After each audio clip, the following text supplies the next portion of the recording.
It's the Barbara Show, coming your way with a smile today. Down the humorous path with a lark and a laugh. It's the Barbara Show. The Barbara Show. Welcome to Humorous Adventures with Barbara. Welcome to another episode of the Humorous Adventures with Barbara. This is Growing Up Gross, the teenage years. Now, I have to say, I think I did my own version of Grease. I had 4 other friends, so I will call myself Olivia NewtonJohn, having 4 friends that are goody two-shoes, the 5 of us. Our parents all knew each other, and we had a nice group of girls. However, we were very attractive to the bad boys. And the guy I was attractive, well, we'll call him John Travolta. His name for me was, for him was Tony. He had 4 friends, like bad boys. Now, they didn't really do really bad things, but they were cool. And my parents and all the parents of my friends, they were horrified and they were so worried for us. But we loved them because they were cool. And we wanted to do anything to fit into the cool group. Well, sure enough, Tony and Barbara, Olivia Newton-John and John Travolta fell in love, and 4 of Barbara's friends and 4 of Tony's friends became a group. And any chance we got, every night, we would go out together. Now, Tony's friends were really good with their hands, and Tony happened to live near a field. And the guys built a 2-story clubhouse.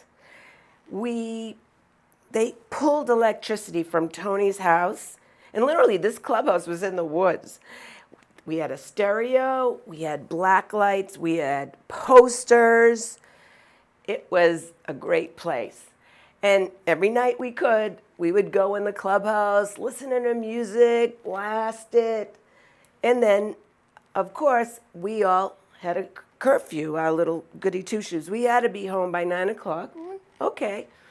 Now, one night, we were in the clubhouse. I guess it was Halloween time frame, and we had decorated the clubhouse with orange and black. Funny, I'm wearing orange and black. But anyway, Tony, just for a joke, started wrapping the crepe paper around my head. And I'm like, Tony, kind of stop it, I think it's curfew time. We're going to have to go home.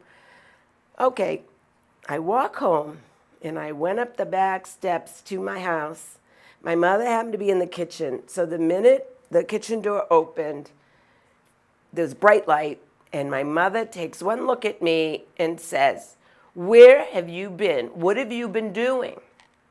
And I thought, what's she talking about? It's before 9 o'clock. I'm good. She goes, "Go look at your face." I went into the bathroom, flipped the light on, and I look at my face. My face was black. It just so happened, unbeknownst to me or Tony or anybody else, of my friends, when it was darker out, when he was wrapping the black crepe paper around my head, the black dye went on my face. So I kind of looked like Al Jolson. And I had to come up with something really quick as to what I was doing. Now, I realize now I could never keep anything or tell a lie because I was always found out. I give up now. I don't even bother. But at the time, I had to come up with an excuse for my mother. And I quickly thought, hey, Ma, this is what I was doing. Me and the girls, we were at the Y, and we were doing cartwheels, and I happened to do a cartwheel right into a pile of dust. Now, clearly, that excuse was insane. But she knew the girls that I was hanging around with. She knew I was home safe, so she didn't push the issue. Now, when I would go out with the girls to meet the boys, this is an idea of the outfit we would be wearing. We wore jeans that were way below belly button, like hip hugger jeans. We would take in the thigh as tight as we could, and then there was a big flare of bell bottoms, and the bell bottoms would just drag on the ground. Then wear a tailored shirt that I would tie really high up as a midriff to expose as much as my midriff as possible, and then wear white lipstick. My father would take one look at me and say, "Where do you think you're going?" "I'm going out." "Oh, no, you're not." "Oh, yes, I am." And my mother would just say, "Leave her alone. She's with the girls. It'll be okay." And they let me go. But speaking of what I would wear, that was the outfit. But the other four girls had very long, straight hair, and that was the style. My hair was kinky, curly, unbelievable, uncontrollable. And I used to spend hours and hours trying to make my hair straight. My father would say to my mother, when I would be in the bathroom, I could hear him, and he'd say, "It's unnatural how long she stays in the bathroom." And of course, the wire to the phone would be in the bathroom too, because I'd be on the phone with my friends while I'm doing things to my hair. I could get my hair really straight, stick straight. But living in Boston, especially in the summertime, as soon as I went outside, kinky, curly. And then sometimes my brother, just for fun, would be waiting for me with a hose, because if he could get my hair wet, everything I did was a waste of time. Now, it just so happened that right before my 18th birthday, my wisdom teeth needed to be taken out. All four of them at the same time.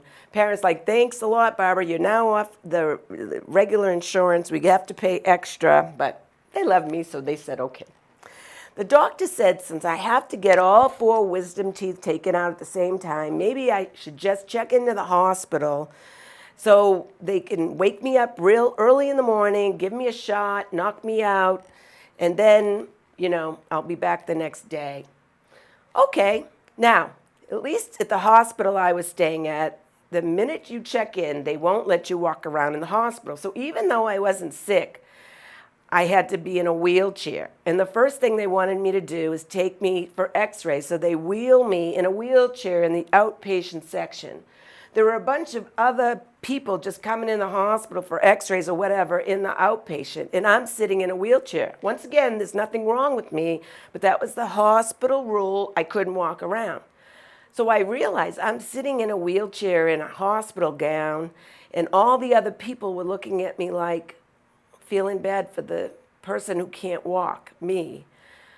And I thought, oh, this would be funny if I just stood up and go, "It's a miracle, I can walk." But I didn't have the heart to do it. I just sat there and let them wheel me around. Now, the morning of the operation, like I said, they woke me up at 5 in the morning, gave me a shot. This shot immobilized me physically, but mentally I was totally conscious.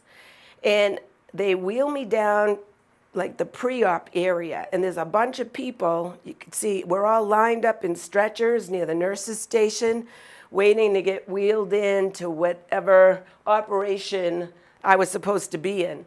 And as I'm lying there, again, totally immobilized, but fully conscious, I hear the nurses saying, "Wow, I wonder if Dr. Anderson's going to make it in today, because he really tied one on last night." And I couldn't move. And I'm thinking, I hope I don't have Dr. Anderson. Please don't let him be my doctor. I get wheeled in for the operation, and all I remember is the nurse and doctor saying, "Count back from 10, because they put a thing in so I would get sodium pentothal. I remember just saying 10, and the next thing I know, I'm waking up to some suction hose down my throat to get all the blood out. I guess when you have a wisdom teeth operation and they're pulling all the 4 teeth out, you know, there's blood down there and they have to. Well, this was a little uncomfortable and tears are coming down my eyes. And I think I had Nurse Ratched from One Flew Over the Cuckoo's Nest because she took a terry cloth towel and digging out my eye sockets. Instead of just like wiping my eye, I felt like she was like digging into my eye sockets. Anyway, they wheel me back up to a room and I'm sharing a room now with 3 people and I needed to go to the bathroom and I didn't want to go in the bedpan because I still have this drip because I guess they gave me sodium pentothal and I was a little weak so I couldn't just walk around. And I asked them, please take me to the bathroom. Just walk with me with the thing so I can go because I can't go in the bedpan. There were visitors and all these people. So they said, okay, we'll take you. And as they take me, just before I was ready to sit down on the toilet, I fainted and I just fell. So they picked me up. I didn't have a chance to go to the bathroom. And they put me back in the bed. So no, I really have to pee. And all these people are in the room. So my family came, my mother and father and my brother came. And I said, listen, can you take me to the bathroom? I didn't tell them that I already tried and fell. So they said, okay. So one of the, they're carrying the IV thing and I'm walking. And the nurse catches me and they said, I told you not to do it. You already fell down. I said, I'm right here. Just let me go. So they let me go. And then when I came out, I fell again. So I think, I went in for getting my 4 teeth out. But by the time I got out of the hospital, literally, I was black and blue all over the place. So the other thing I was worried about is, it didn't happen for me, but I purposely told all my friends that I would be at a different hospital because what I was told, if you get your wisdom teeth pulled out, your whole face swells up like a chipmunk, and I didn't want any of them coming and visiting me and seeing me like that. So I told them all I was at a different hospital, and they were calling the other hospital, and they said, no, there's no Barbara Gross here. Well, again, I would just like to thank everybody for joining me on the humorous adventures of Barbara. To be continued.